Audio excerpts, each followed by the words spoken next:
Masih bersama kami, pemirsa, Kejaksaan Agung telah memeriksa 3 orang dari pihak penyedia laptop di Kemendikbudristek untuk mendalami kasus yang menjerat Nadiem Makarim.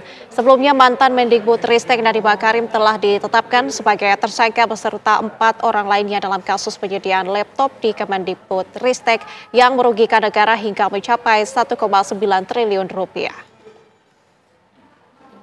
Kejaksaan Agung terus mendalami kasus korupsi di Kementerian Pendidikan, Budaya Riset Teknologi Kemendikbudristek dalam program digitalisasi pendidikan 2019-2022. Penyidik Kejagung telah melakukan pemeriksaan sejumlah saksi dari perusahaan penyedia laptop.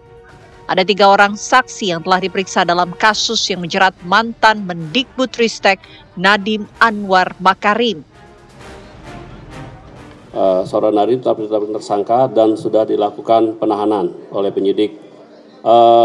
Sedangkan terhadap pihak-pihak yang terkait ini di beberapa baik perusahaan yang dianggap keterkaitan dan bagian dari penyedia sudah dilakukan juga beberapa pemeriksaan oleh penyidik dalam rangka untuk pembuktian terhadap yang bersangkutan.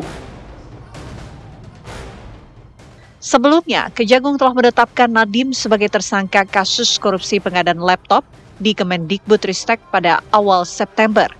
Nadiem menjadi tersangka yang telah merugikan negara dengan perkiraan mencapai 1,98 triliun rupiah, walau angka pastinya masih dihitung BPKP. Meski Hotman Paris, pengacara Nadiem, berdalih tidak ada dana yang mengalir ke kliennya, Kejagung tetap yakin karena mempunyai sejumlah barang bukti yang dapat menjeratnya. Kapus Penkum Kejagung, Anang Supriyatna, menegaskan penyidik akan terus mendalami kasus ini.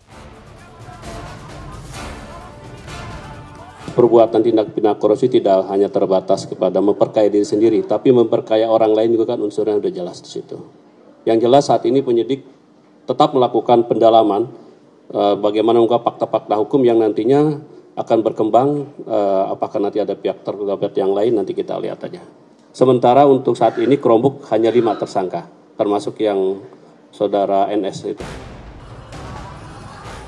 Sementara itu, peneliti Pukat UGM, Zainur Rohman, menyebut meski Nadiem membantah telah menerima keuntungan dan memperkaya diri sendiri, namun ada peran-perannya yang dinilai sebagai perbuatan melawan hukum. Ya, dalam kasus Nadiem ini mens reanya terlihat dari pertemuan-pertemuan yang dibangun oleh Nadiem dengan Google Indonesia.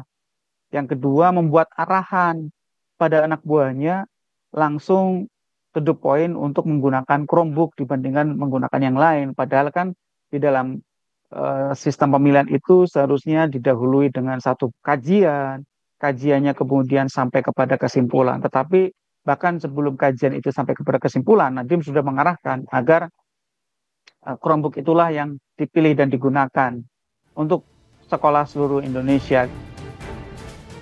Saat ini Nadiem telah ditahan di Rutan Salemba, Jakarta sejak ditetapkan sebagai tersangka. Dalam kasus korupsi laptop di Kemendikbudristek, ada 5 orang yang telah ditetapkan sebagai tersangka, serta 1 orang bernama Juristan yang merupakan staf Nadiem masuk dalam daftar pencarian orang. Tim TV One mengabarkan.